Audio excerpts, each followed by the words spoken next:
Kita lanjutkan dengan pembatal puasa terkait dengan obat mata ya, tetes mata.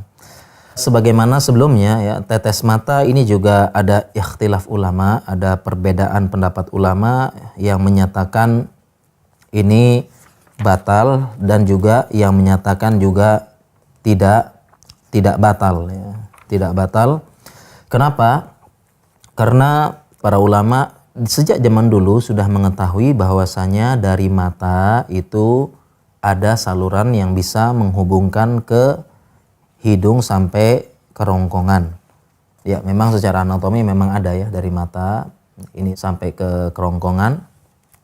Ini ada. Bahkan ya, kalau kita melakukan tetes mata, terkadang kita merasakan pahit ya. Merasakan pahit di tenggorokan ya bagi beberapa orang. Nah, memang tetes mata ini ada perbedaan pendapat ulama ya, tapi pendapat terkuat yang kita pegang adalah tetes mata tidak membatalkan puasa. Ini yang kita pegang dan ini pendapat ulama banyak ya. Dalam buku saya jelaskan siapa saja ulamanya dan alasan-alasannya. Intinya adalah kenapa tidak membatalkan puasa tetes mata, karena memang obat tetes mata ya hanya 1 atau 2 tetes ya. Tidak terlalu banyak.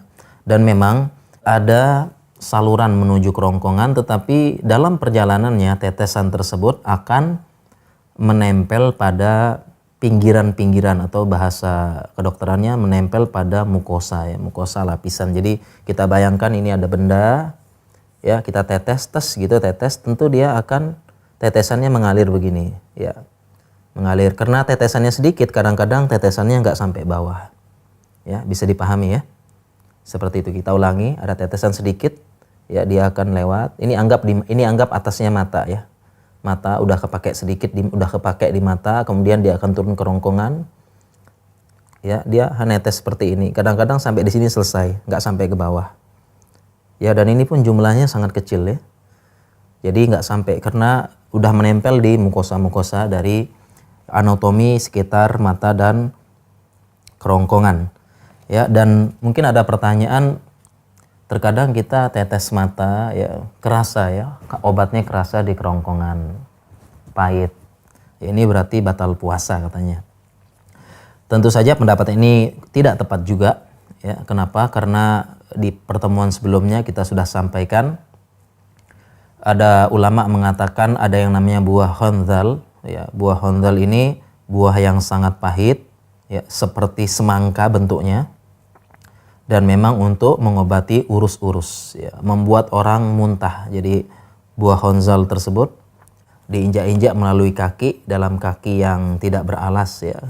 Kemudian karena saking pahitnya buah honzal ini hanya diinjak oleh kaki, tetapi zatnya mungkin masuk ke pori-pori kaki dan terasa pahitnya di kerongkongan, dan orang yang menginjak tersebut akan muntah.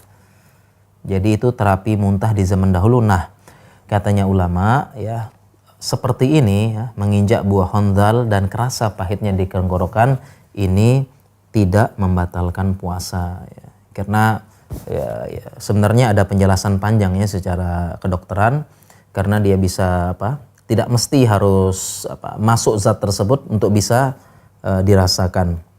Sedangkan ya, ulama yang menyatakan tetes mata ini membatalkan karena memang ada yang mengkiaskan dengan celak mata ya. Penggunaan celak mata ini pun sama di zaman dahulu, fikih-fikih sebelumnya ulama ikhtilaf tentang hukum celak mata ketika berpuasa, apakah membatalkan atau tidak. Intinya adalah pendapat sebagian ulama, celak mata ini tidak membatalkan puasa ya, sehingga kesimpulannya adalah penggunaan obat tetes mata tidak membatalkan puasa ya, tidak membatalkan puasa. Kita lanjutkan dengan obat tetes telinga ya. Dan dalam ilmu kedokteran memang ada 2 terapi, yaitu obat tetes telinga ditetes, dan satu lagi ada membilas telinga.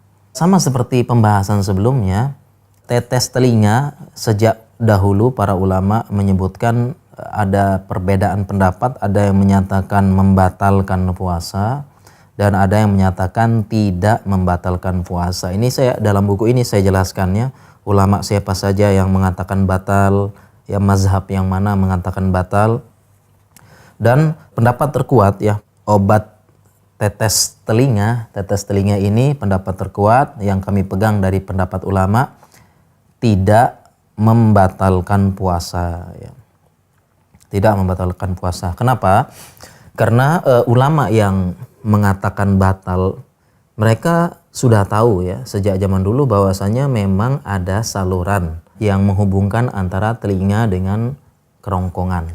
Ternyata memang ya, apa yang diklaim oleh ulama di zaman dahulu memang dalam ilmu kedokteran modern sekarang memang ada. Jadi dalam ilmu anatomi ada saluran yang menghubungkan telinga dengan kerongkongan. Saluran tersebut disebut dengan saluran Eustachius. Jadi memang ada. Akan tetapi walaupun ya ada saluran yang menghubungkan telinga dengan kerongkongan, ya, sebagaimana mata juga dengan kerongkongan, bukan berarti ya ini membatalkan puasa ya. Sebagaimana penjelasan sebelumnya, tetes telinga, tetes hidung, tetes mata, ya penjelasannya sama. Kenapa? Karena rata-rata obat tetes ini ya menggunakan hanya sedikit, hanya beberapa tetes saja, dan dia akan melewati mukosa ya, tetes begini, kemudian dia hanya lewat sedikit ya, berhenti ya. Kita bisa bayang ya, sekali lagi bisa ya dapat gambaran di tetes. Tentu saja tetesannya lewat ya. Karena sedikitnya tetesan kadang-kadang berhenti di tengah ya alirannya. Karena sudah menempel di mukosa seperti itu ya. Jadi ya pendapat terkuat penggunaan obat tetes telinga tidak membatalkan puasa. Dan apalagi kalau kita belajar anatomi telinga, ternyata telinga ini ya ada anatominya. Jadi ini lubang telinga. Ternyata dalam lubang telinga itu ada namanya gendang telinga. Gendang telinga. Jadi ini menghambat. Gendang telinga ini salah satu berfungsi untuk membantu pendengaran ya, supaya dia untuk amplifikasi, memperbesar suara yang masuk. Jadi dia gendang menutup seperti ini. Ya, terlebih ada gendang telinga. Jadi cairan atau apapun yang masuk tidak gampang masuk ke telinga. Ya, ada gendang telinga, sehingga demikian juga beberapa orang ya, ada pasien yang apabila gendang telinganya masih utuh, ya ini walaupun dibilas juga ini nggak semudah itu masuk cairan ya, cairan ke dalam nggak bisa. Dan ini memang salah satu anatomi tubuh manusia yang Allah ciptakan dengan sempurna. Laqad khalaqnal insana fi ahsani taqwim. Ya, Allah telah menciptakan manusia dengan sebaik-baik penciptaan itu untuk mencegah sesuatu masuk ke telinga, baik itu hewan, semut, serangga. Ini ada gendang telinga. Ya. Karena kita kalau semutnya tersebut masuk benar-benar ke dalam, ini berbahaya. Ya, serangga masuk ke dalam berbahaya banget ya. Ini sudah dihalangi oleh gendang telinga, dan salah satu lagi dihalangi oleh kotoran telinga. Jadi fungsi kotoran telinga di telinga kita ini mencegah hewan-hewan masuk. Sehingga jangan terlalu sering dibersihkan ya. Artinya sampai bersih banget ya, sampai menyebabkan luka-luka sekitar ya.